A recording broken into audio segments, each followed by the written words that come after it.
It's a great pleasure for me to introduce Armin. I've had a number of conversations over my professional career with Armin, and I've always found them to be enlightening and very interesting. So it's a great pleasure for me to introduce her. So who is Armin Yalnızyan? She is the Atkinson Foundation's Fellow on the Future of Workers. She also served as Senior Economic Policy Advisor to the Deputy Minister of Employment and Social Development Canada from 2018 to 2019. She helped to lead the Canadian Centre for Policy Alternatives Inequality Project from 2008 to 2017. And many of you will recognize her from her weekly business commentaries on CDC radio and television, which she did from 2011 to 2018. As if that isn't enough, she is also the past president of the Canadian Association for Business Economics. Armin, it's a great pleasure to welcome you, and I am very much looking forward to your talk today. Thank you very much for inviting me, and thank you for introducing me to the world of futures thinking. This team with whom I worked was quite remarkable in terms of their patience with me, but also their willingness to learn along with me on how you do futures work when it comes to economics. I think I should start my presentation, yeah? Because I've only got 20 minutes, is that right? So I'm going to share my screen right away. And here we go. Can everybody see it, or can somebody signal to me if they can't? Not yet. It's a coming. You just wait.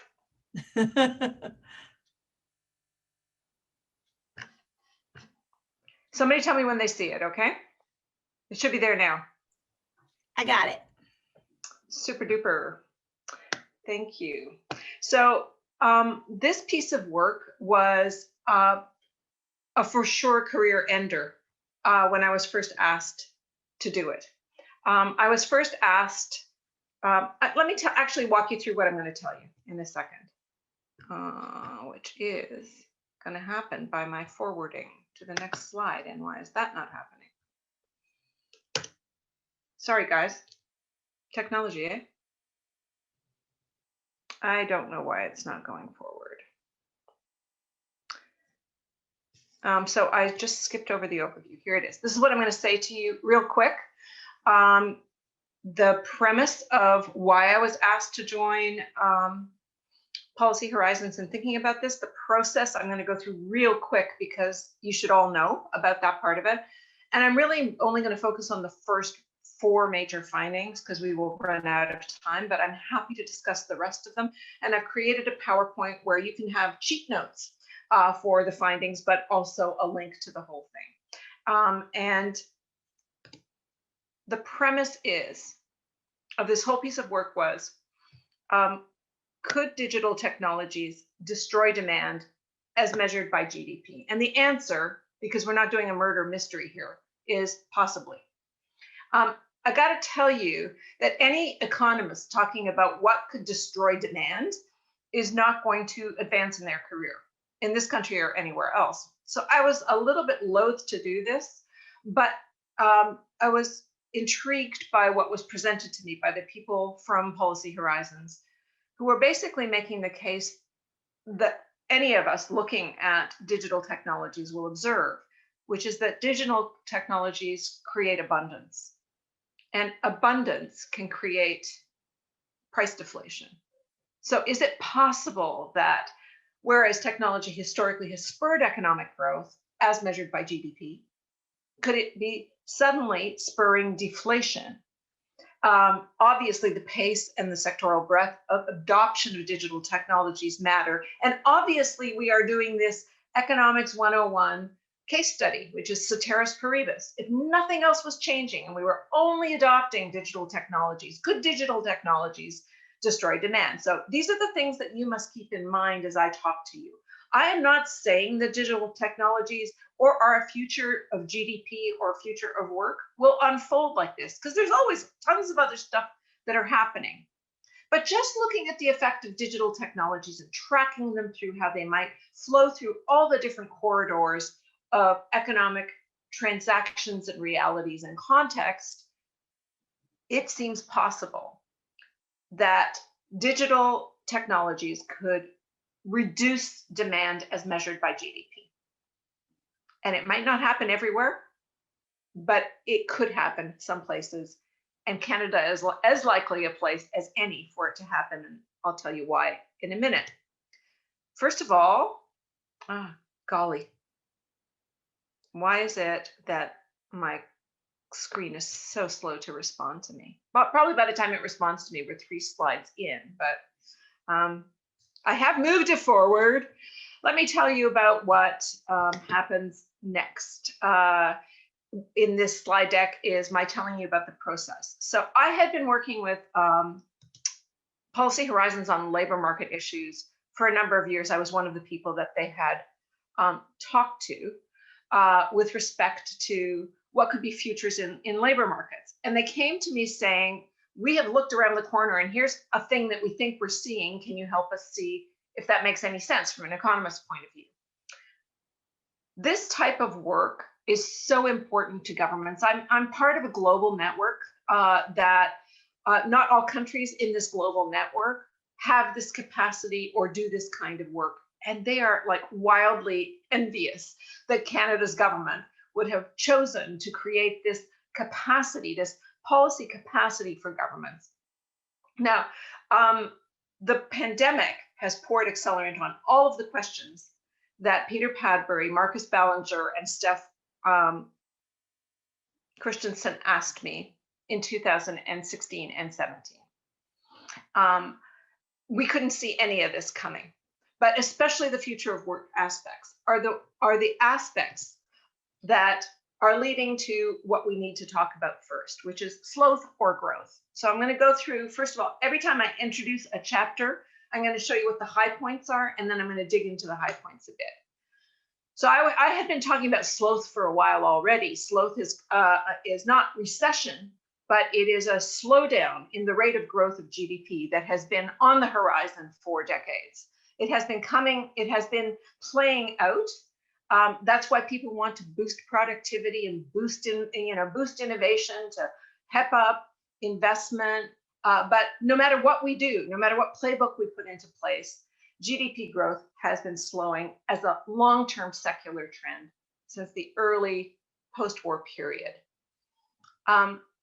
And population aging, extreme climate events, and now increasingly uncertain international political alliances and alignments guarantee slower growth. So when we talk about putting a policy priority on growth, what are we going to get? Are we going to get growth from technology, or are we going to have something that either offsets or speeds up sloth? And again, the first thing about digital technologies is their deflationary tendency. The second thing is that not all prices fall at the same time. And so the prices that fall first will determine whether workers are better off or consumers are better off. In other words, if the prices of goods and services fall first, then you're better off. If the prices of wage rates and earnings fall first, you're worse off. And of course, none of these processes ever take place, evenly throughout the world, or even within a country, or even within a region amongst everybody that lives in that region. So there are some really important winners and losers dynamics. So again, maybe that's all I need to do here. I've just kind of spelled it out a little bit more dramatically for you in this slide. You can go back to it, but certainly the question as it was originally posed to me, could digital technologies slow growth? It was unclear to me that the question was global or for Canada. And it turns out it was everything. Tell us everything. Could it be global? Could it be for Canada? And so I want to say that it is highly unlikely that this would occur at a global level, but it is not that unlikely that at least the impact of digital technologies, holding everything else constant, could have a deflationary effect. And the big story here will be paying attention to winners and losers, the same as we didn't do for trade relations. About 40 years ago, we put emphasis on export-led growth, negotiated a bunch of trade deals. It made us better off as consumers, and it made some workers a lot worse off. And the world was in lockstep in that process.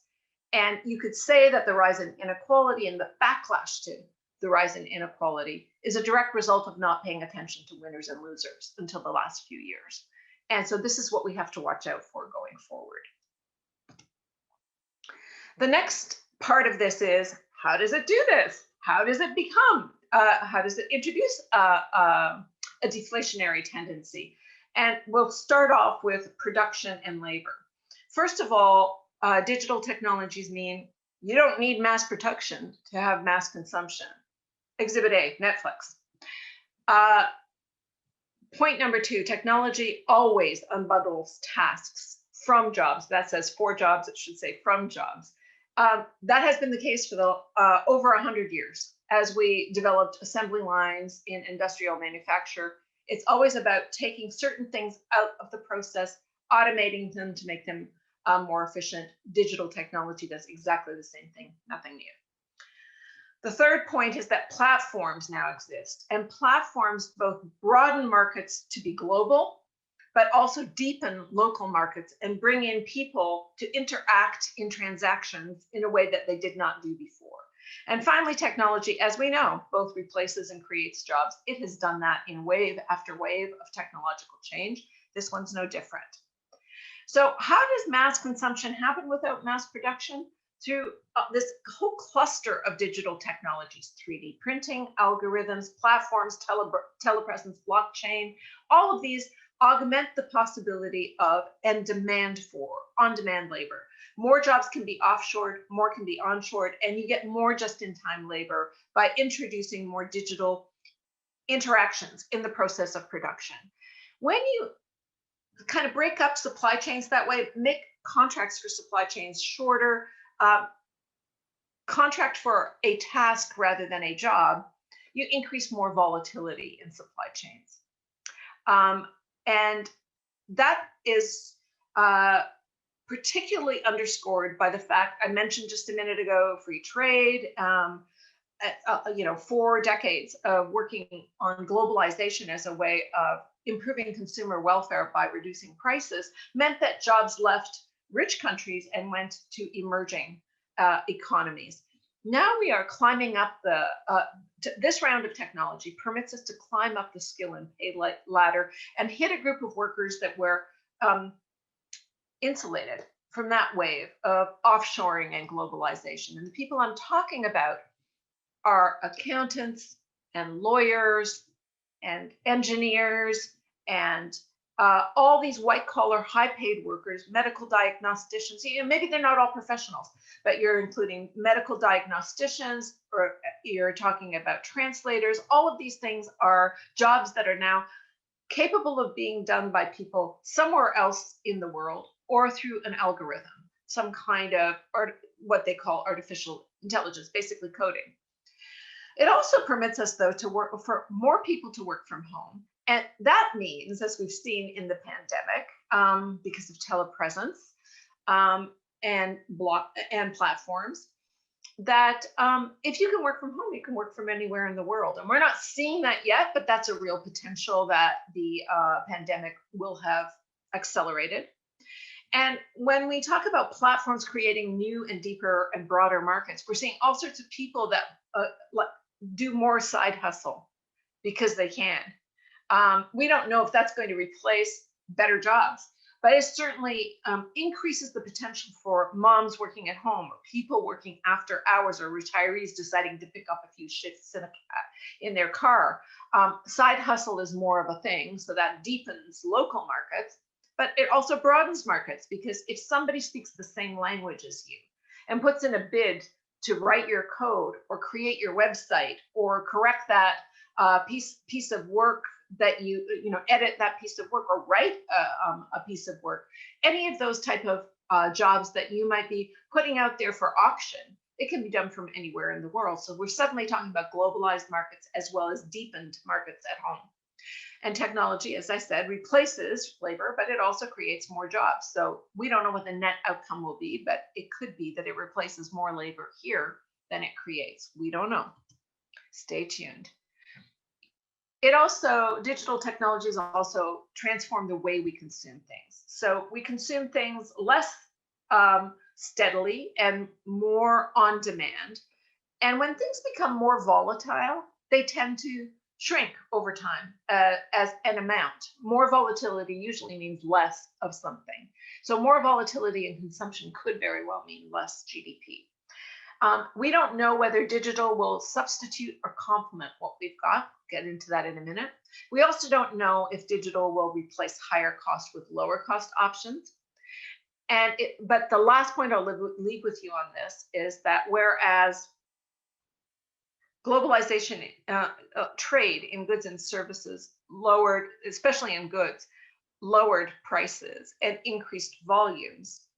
And you could measure that in more GDP. That might not be the case in terms of digital technologies, where we do indeed see higher consumer welfare. We are better off, but it's not measured by GDP. So let me just walk you through a little bit of this. I did this already for on-demand consumption. Higher value consumption might be occurring, but we might be getting less of it. When we're talking about substituting higher costs of goods and services with lower costs, we're moving from hotels to Airbnb. Instead of buying new cars and new appliances all the time, it's possible that we will be able to upgrade our hardware with new software, or replace our hardware or parts of it that break down with new software. That may or may not become more cheap, but I'm just saying it's unknowable right now which direction we're going. So, but one possibility is lower cost, less planned obsolescence in the hardware.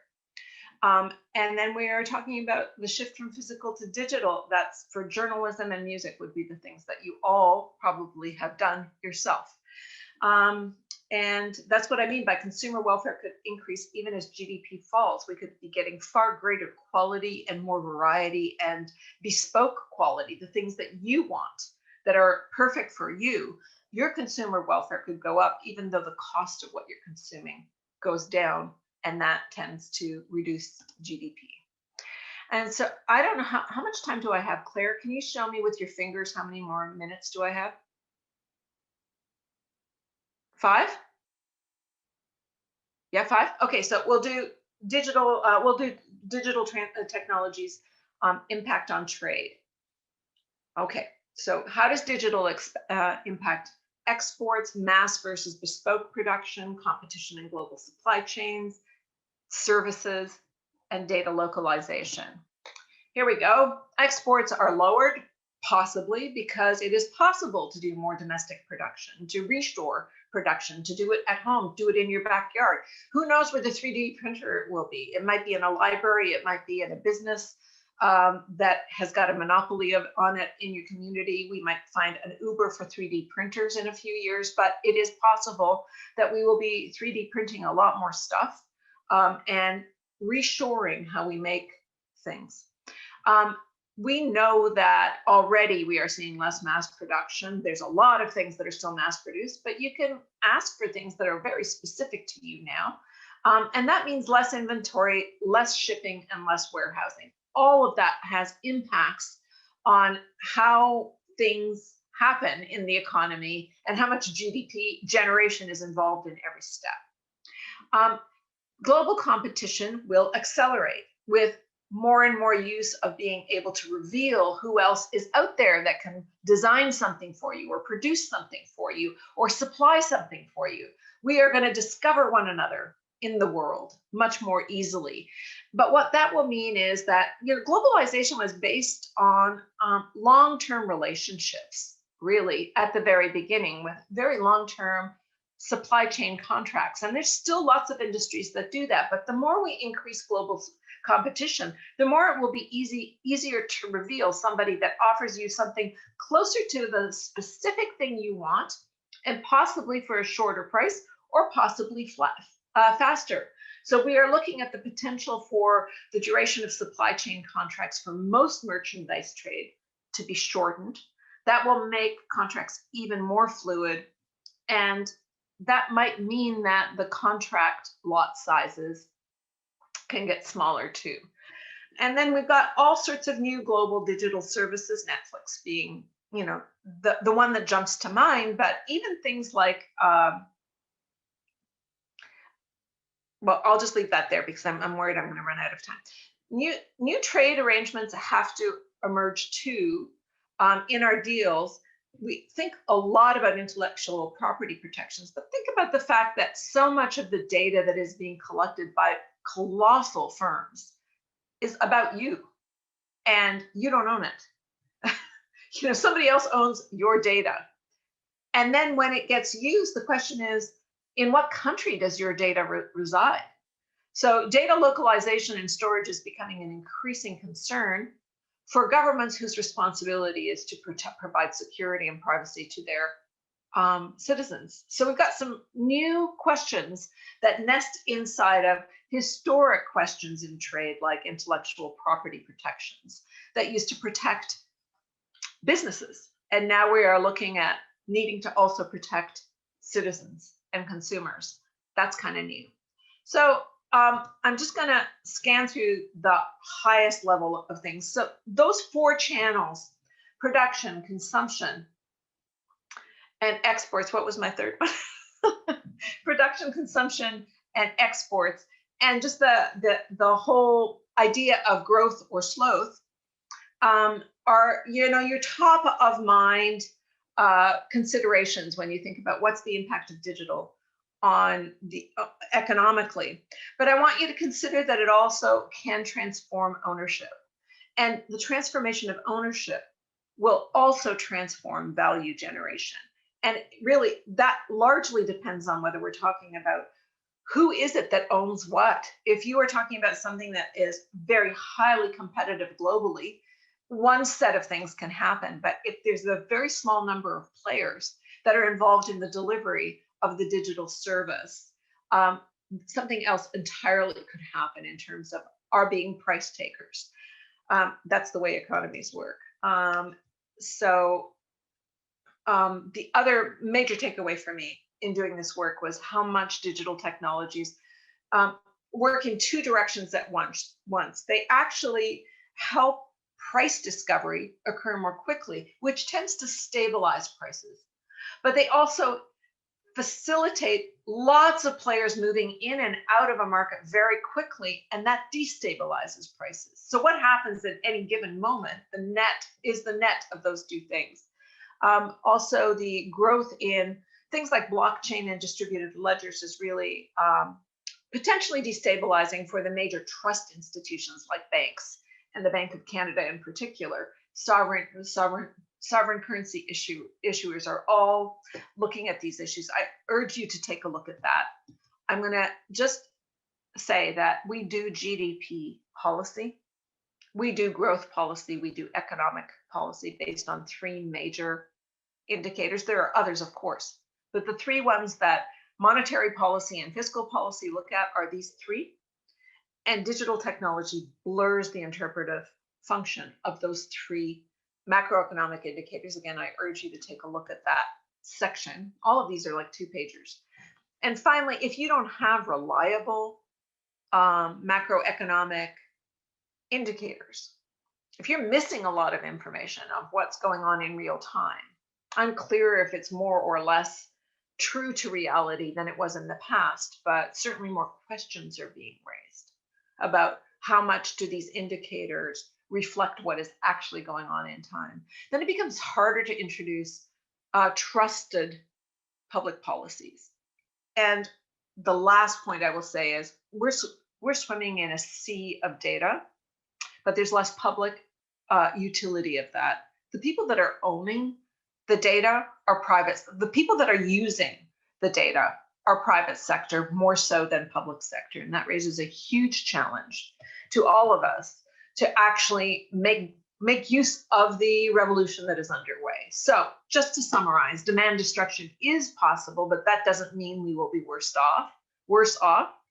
Digital technologies tend to be deflationary, but what prices fall first matters, whether it's the price of goods and services or the price of labor. Thirdly, that the impact of these technologies will not happen the same everywhere for everyone. So we need to be very sensitive to who's getting who are winners and who are losers, both as consumers and as workers, because those two sets of interests are sometimes antithetical to one another. And finally, it is getting very hard to do good public policy, even though we are swimming in more and more data. So one of the takeaways for me from all of this is, if you keep your eye on the prize and try and minimize negative effects and maximize positive effects from the bottom up, you will be offsetting a lot of the problems down the road. I want to thank you for inviting me to present to you, but I also want to thank Policy Horizons for looking around the corner for all of us.